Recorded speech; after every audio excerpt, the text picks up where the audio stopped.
오후에 십계명에 대해 살펴보고 있습니다. 우리가 어떻게 살아야 하고 또 어떤 사람이 되어야 하는지를 이 시간을 통해 배우고 깨닫게 하여 주십시오. 우리와 우리의 자녀들이 우리의 욕망대로 살지 않고 본성대로 살지 않고 세상 사람들처럼 살지 않고 십계명대로 살아갈 수 있도록 도와주십시오. 십계명을 통해 하나님의 뜻을 알게 하시고 거룩한 성품을 가진 비전교회 모든 성도들 되게 하여 주십시오. 예수님의 이름으로 기도합니다. 아멘. 하이델베르크 요리문답 35주차 내용인데요. 제가 질문 읽으면 답을 한번 읽어 주십시오. 96문 하나님이 제2계명에서 원하시는 것은 무엇입니까?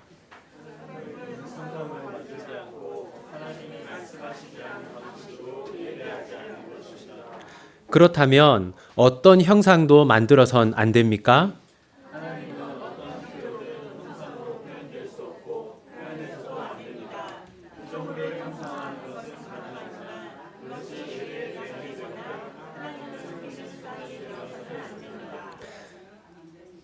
그러나 성도의 교육을 위해 형상을 사용하는 것은 가능하지 않습니까?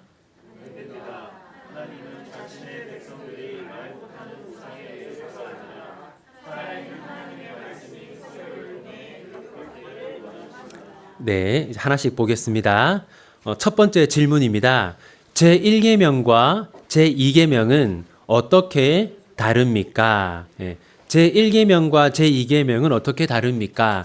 생각보다 제1계명과 제2계명을 구분할 줄 아는 사람들이 많지 않습니다. 여러분, 출애굽기 20장 3절을 보십시오. 이거는 몇 계명입니까? 이건 1계명이죠. 나 외에는 다른 신들을 내게 두지 말라.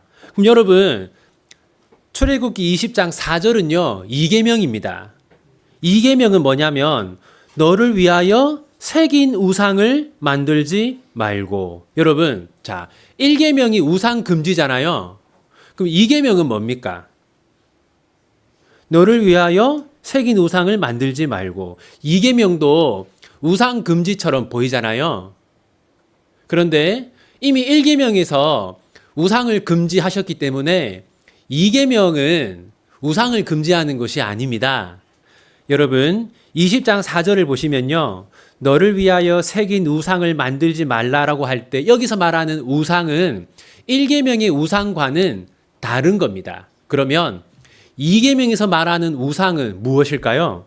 여러분, 4절을 쭉 읽어보십시오. 너를 위하여 새긴 우상을 만들지 말고 또 위로 하늘에 있는 것이나 아래로 땅에 있는 것이나 땅 아래 물속에 있는 것의 어떤 형상도 만들지 말며. 여러분, 2계명은 형상을 금지하는 겁니다. 어떤 형상이냐? 하나님을 형상으로 만드는 것을 금지하는 겁니다. 그러니까 1계명은 우상 금지이고 2계명은 형상 금지. 하나님을 눈으로 볼 수 있는 모양으로 만드는 것을 2계명이 금지하는 겁니다. 여러분, 그러니까 1계명은 우상 금지, 2계명은 형상 금지라는 거 기억하시고, 혹시 여러분들 성당에서 예배를 드려보신 적이 있습니까? 여러분, 성당에 가면, 그러니까 로마 교회에 가면요, 10계명이 우리랑 다릅니다. 어떻게 다르냐면 우리가 지금 보고 있는 1계명과 2계명이 로마 교회에서는 하나로 붙어 있습니다. 그러니까 우리가 1, 2계명이라고 하는 것이 로마 가톨릭은 1계명이에요. 왜냐? 거기에는 그렇게 할 수밖에 없는 로마 교회의 배경이 있습니다. 하나님이 형상으로 만들지 말라고 했는데 성당에 가보십시오. 형상이 있습니다. 성당에 가면 십자가에 달린 예수 형상이 있고 또 마리아의 품에 안긴 아기 예수 형상이 있습니다. 그리고 어떤 성당에는 하나님을 그림으로 그려놓은 곳도 있습니다. 이렇게 로마 가톨릭은 2계명을 계속적으로 범하고 있기 때문에 1계명과 2계명을 합친 겁니다. 그럼 어떻게 로마 가톨릭은 10가지 계명이 될 수 있을까요? 우리가 10계명이라고 하는 거 있잖아요. 마지막 계명. 그것을 이렇게 두 개로 나눠 놨어요.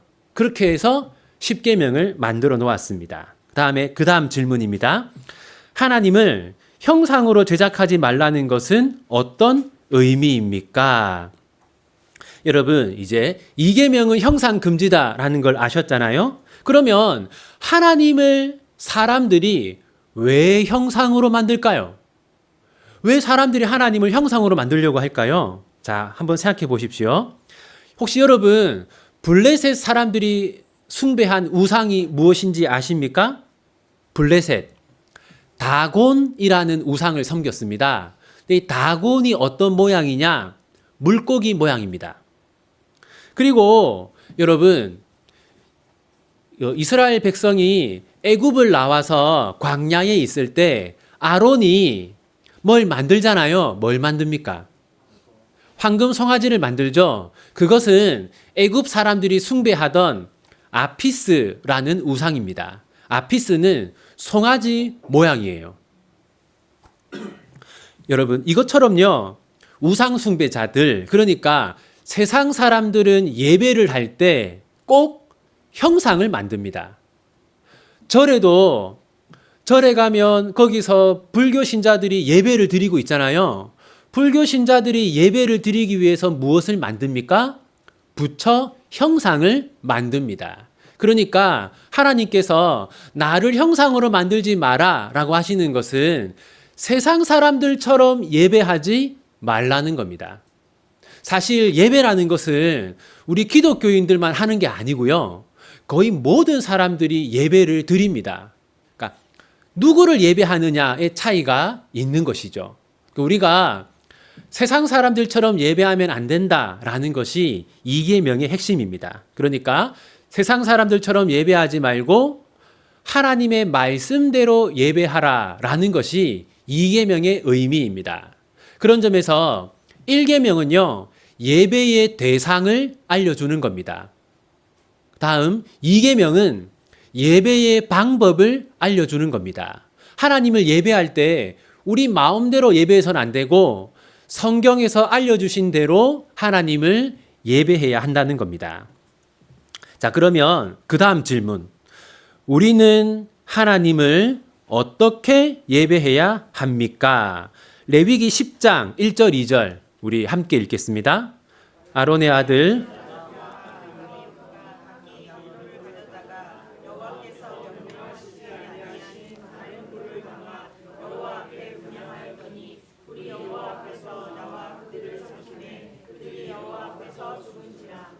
자, 여기 보면 아론의 아들 누굽니까? 나답과 아비후죠. 아론은 대제사장, 그리고 아론의 아들들은 제사장이었습니다. 자, 그런데 여러분, 지금 구약 시대에 제사를 드리는 것은 오늘날 하나님을 예배하는 것과 같은 겁니다. 지금 나답과 아비후가 예배를 드리고 있는데요. 근데 여러분 보시면 거기 다른 불 한번 표시해 보십시오. 나답과 아비후가 제사를 드리는데 다른 불을 사용했어요. 그런데 여러분, 불이라는 게 다 같은 불이지 다른 불이 있습니까? 이건 뭐냐면요. 여러분들이 성경을 보시면 하나님께서 제사를 드릴 때 어디에 있는 불을 사용하라고 하십니까? 제단에 있는 불을 사용하라고 하세요. 그러니까 제단에 불을 피워서 그 제단에 제물을 바치라고 하시거든요. 그러니까 여기서 보십시오. 다른 불이라는 것은 제단에서 제사를 드리지 않은 겁니다. 레위기를 보면 제사를 어떻게 해야 하는지가 자세하게 나와 있거든요. 그러니까 하나님이 말씀하신 대로 제사를 드렸어야 하는데 나답과 아비후는 하나님의 말씀대로 제사를, 그러니까 예배를 드리지 않은 것이죠.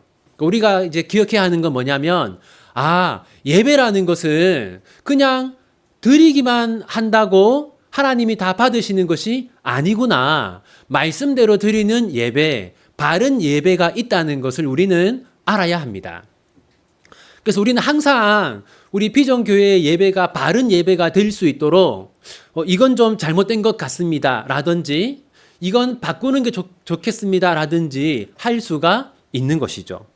그래서 이런 말이 있습니다.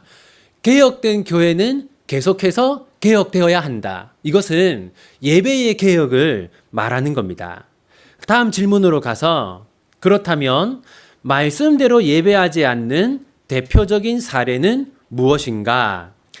디모데전서 2장 5절 함께 읽겠습니다. 하나님은 한 분이시요 또 하나님과 사람 사이의 중보자도 한 분이시니 곧 사람이신 그리스도 예수라. 여기 보시면요. 중보자는 누구라고 합니까? 네. 중보자는 한 분밖에 없는데 예수님이다 라고 합니다. 이 중보자가 뭐냐면요. 화해시키는 사람입니다. 뜻이. 둘 사이에 갈등이 있을 때 화해하게 하는 사람. 여러분, 그럼 하나님과 우리 사이에 중보자는 누구라는 거예요? 예수님밖에 없죠. 그런데 여러분, 로마 교회에 가면 중보자가 또 있습니다. 누구일까요? 성모 마리아입니다. 이게 이런 겁니다, 여러분. 자, 이제 일반적으로 우리 이제 누구를 예로 들어야 될까? 이제 우리 중고등학생들, 여러분들 엄마한테 뭘 부탁하는 게 편합니까? 아빠한테 부탁하는 게 편합니까?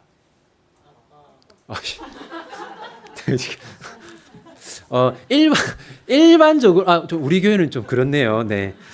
일반적으로 엄마가 편하거든요. 그러니까 초대교회 때부터 이 신자들이 하나님에게 곧바로 기도하는 걸 두려워했어요. 그래서 뭐라고 했냐면 성모 마리아를 통해서 하나님께 기도를 하거나 예배를 했습니다. 그래서 마리아 숭배 사상은 초대교회 때부터 있었어요. 이게 중세 때부터 생긴 게 아니라 아주 오래 전부터 있었고 이것이 중세에 이제 들어오면서 로마 교회에서는 정식 교리로 자리를 잡게 됩니다. 이렇게 예수님을 통해서 하나님을 예배하는 게 아니라 마리아를 통해서 하나님 예배하는 것은 잘못된 예배입니다. 그 다음 출애굽기 20장 4절 함께 읽겠습니다. 너를 위하여 새긴 우상을 만들지 말고 또 위로 하늘에 있는 것이나 아래로 땅에 있는 것이나 땅 아래 물속에 있는 것의 어떤 형상도 만들지 말며. 이것이 뭐냐면 예배하기 위해서 하나님을 형상으로 만들지 말라는 겁니다. 그런데 로마 교회에는 형상이 많이 있어요. 이제 일반적으로 그 피에타라고 하는 거. 피에타가 뭐냐면요.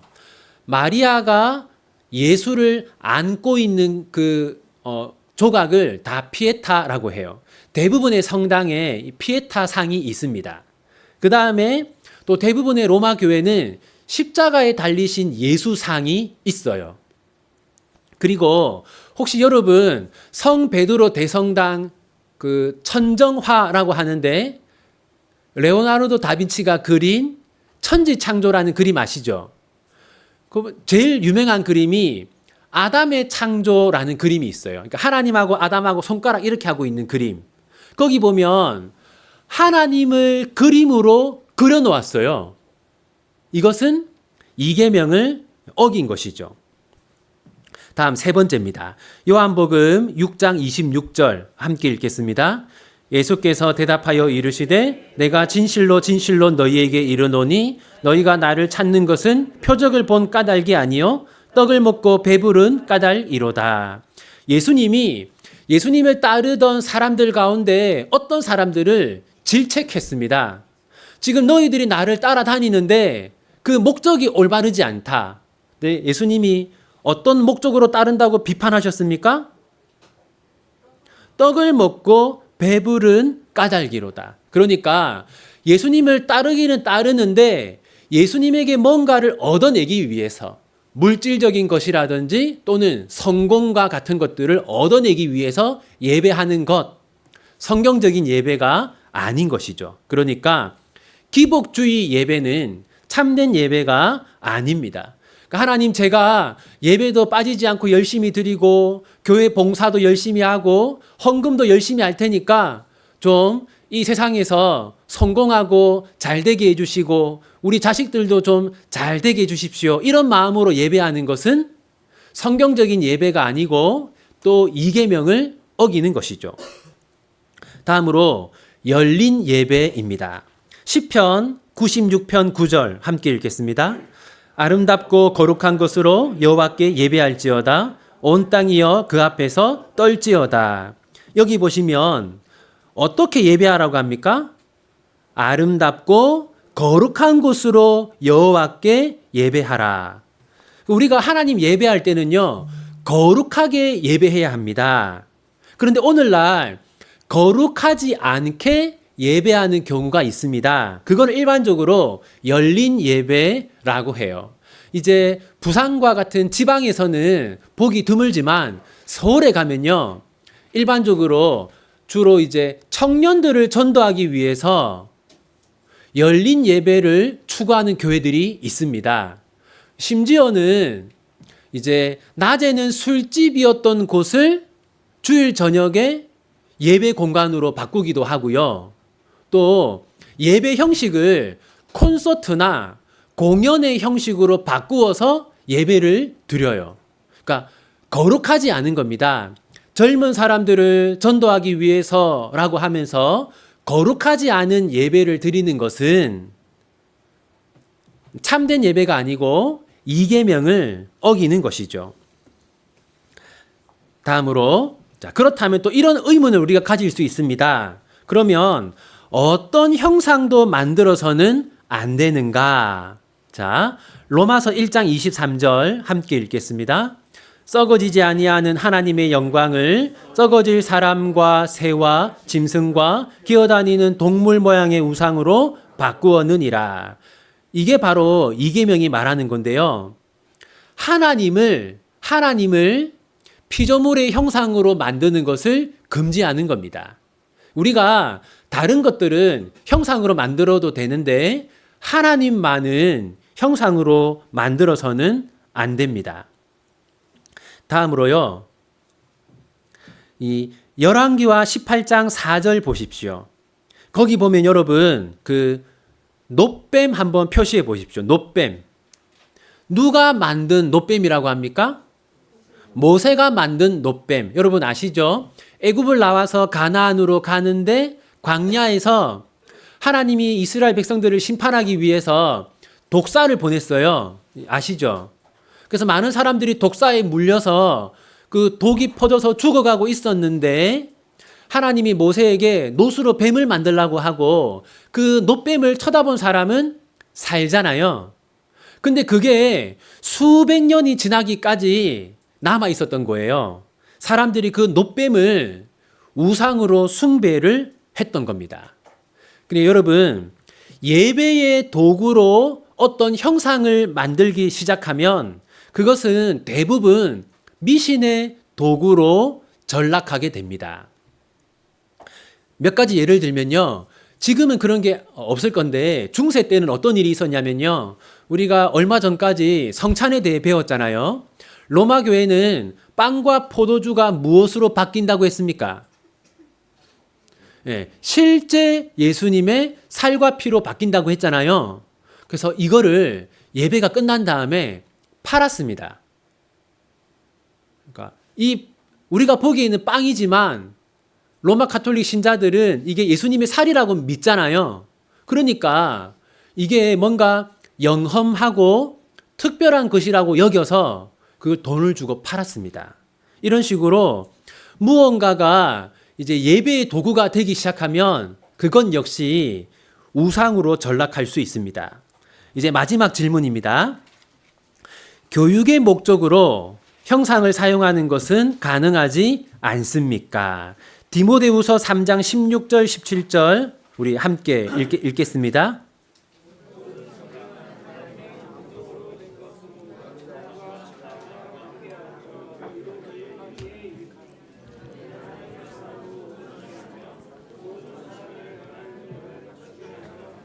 네.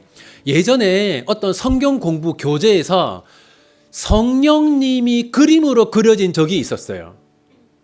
그래가지고 이게 이제 그 교단에서 한번 말이 있었습니다. 아니, 이건 이계명 어긴 게 아니냐. 그 나중에 성령 하나님 그림을 이제 지웠어요. 근데 그때 성령 하나님을 그림으로 그린 이유가 뭐였냐면 어린아이들을 가르치기 위해서 하나님을 그림으로 그리는 건 괜찮지 않느냐라는 거였습니다. 그런데 그렇게 해서는 안 됩니다. 몇 가지 예를 들면 이제 이것도 좀 우리가 조심해야 되는 거긴 한데 우리가 성부 하나님과 성령 하나님은 그림으로 잘 그리지 않잖아요. 그런데 성자 하나님은 그림으로 그리는 경우가 많이 있습니다. 우리 교회 주일학교에서 사용하는 교재에도 예수님 그림이 있어요. 그런데 이제 어떤 문제가 있냐면 여러분 이사야서를 보면 예수님의 외모가 어떻다고 되어 있습니까? 보기에 흠모할 만한 것이 하나도 없다라고 되어 있잖아요. 그러니까 실제로 예수님은 아주 외모가 아름답지 않았어요. 그런데 우리 교회가 사용하는 교재도 보면요. 예수님이 아주 키도 크고 잘생기게 그려져 있어요. 잘못된 거죠. 뿐만 아니라 또 이제 어떤 그림을 보면 예수님이 아주 귀엽게 그려져 있어요. 눈이 얼굴의 절반 정도 되게 이렇게 막 그려진 것도 있고 여러분 어린아이들이 그런 예수님의 그림을 보면요. 어떤 생각을 하겠습니까? 예수님을 창조주 하나님이라고 믿거나 또는 예수님을 심판 하나님으로 믿기가 어렵습니다. 그러니까 이렇게 우리의 의도와는 달리 하나님에 대한 잘못된 생각을 가지게 되는 것이죠. 그래서 하나님은 반드시 성경을 통해 말씀을 통해 가르치는 것이 올바른 겁니다. 자, 이제 우리 함께 한 번 더 문답을 읽으면서 한번 정리해 보겠습니다. 96문 하나님이 제2계명에서 원하시는 것은 무엇입니까?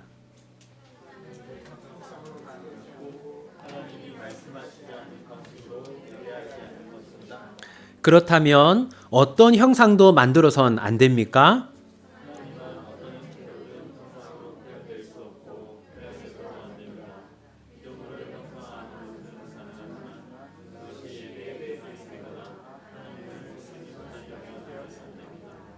그러나 성도의 교육을 위해 형상을 사용하는 것은 가능하지 않습니까?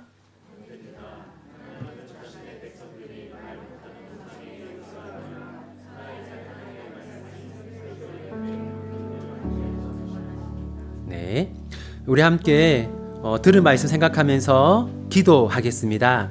이 계명은 바른 예배를 드려라 라는